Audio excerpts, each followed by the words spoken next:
If it two circles, arc of the same length subtend an angle 60 degree and 75 degree at the center, and the ratio of their radius. രണ്ട് circle ഉണ്ട്, ആർക്കിന്റെ length രണ്ടിന്റെയും എത്രയാണ്? Same ആണ്.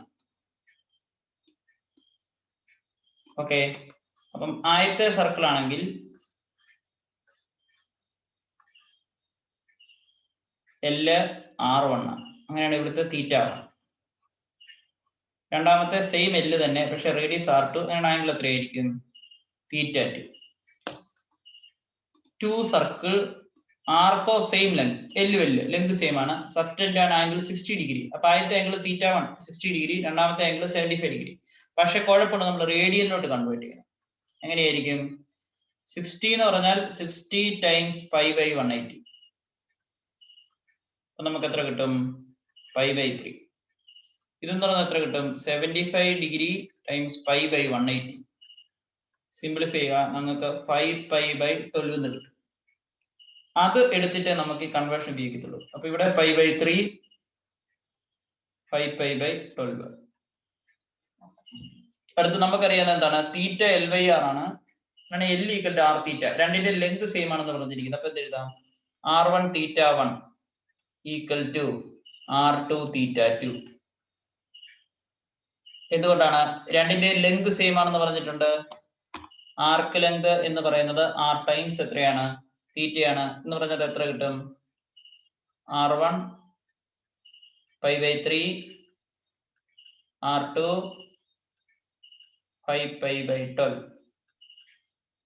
പൈയും പൈയും കൂടെ cancel ചെയ്യും. അപ്പൊ നമുക്ക് എത്ര കിട്ടും? R1/R2 എത്ര കിട്ടും? 5/4. ഇങ്ങനെയാണ് ഈ ഒരു സിസ്റ്റം തന്നു കഴിഞ്ഞാൽ അതിന്റെ കണ്ടുപിടിക്കുന്നത്, റേഷ്യോ കണ്ടുപിടിക്കുന്നത്. ശ്രദ്ധിക്കുക.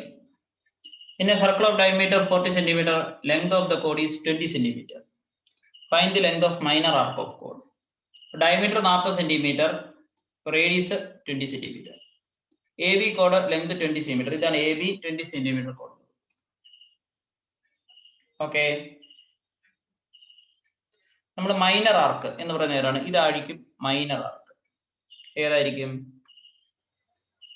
ഈ റെഡ് കളറിൽ ചെയ്തിരിക്കുന്നതായിരിക്കും എന്ന് പറയുന്നത് മൈനർ ആർക്ക്. റേഡിയസ് 20 ആണ്. അപ്പം എത്രയായിരിക്കും? അതുപോലെ തന്നെ AB 20. അങ്ങനെയാണ്. ഉള്ളിലെ ആംഗിൾ എത്രയായിരിക്കും? ഇക്വിലാറ്ററൽ ട്രയാംഗിൾ ആയിരിക്കും. ഇക്വിലാറ്ററൽ ട്രയാംഗിൾ ആണെങ്കിൽ ഉള്ളിലെ ആംഗിൾ എത്രയായിരിക്കും? 5/3. നമുക്കറിയാം θ എന്ന് പറയുന്നത് എത്രയായിരിക്കും? Arc length divided by radius. അങ്ങനെ ആർക്ക് ലെങ്ത് ആണ് കർവ്ഡ് കാണിച്ചിരിക്കുന്നത്, ഡിവൈഡഡ് ബൈ റേഡിയസ് എന്ന് പറയുന്നത് എത്ര കിട്ടും? π/3. എന്ത് ചെയ്യുക? സിംപ്ലിഫൈ ചെയ്യുക. സിംപ്ലിഫൈ ചെയ്ത് കഴിയുമ്പോഴത്തേക്കും നമുക്ക് എത്ര കിട്ടും? Arc length is equal to 20π/3 എന്ന് പറഞ്ഞ് നമുക്ക് എന്ത് ചെയ്യും? കിട്ടും. ഓക്കെ, ഈ ജസ്റ്റിന് എന്ത് ചെയ്താൽ മതി? റീഅറേഞ്ച് ചെയ്താൽ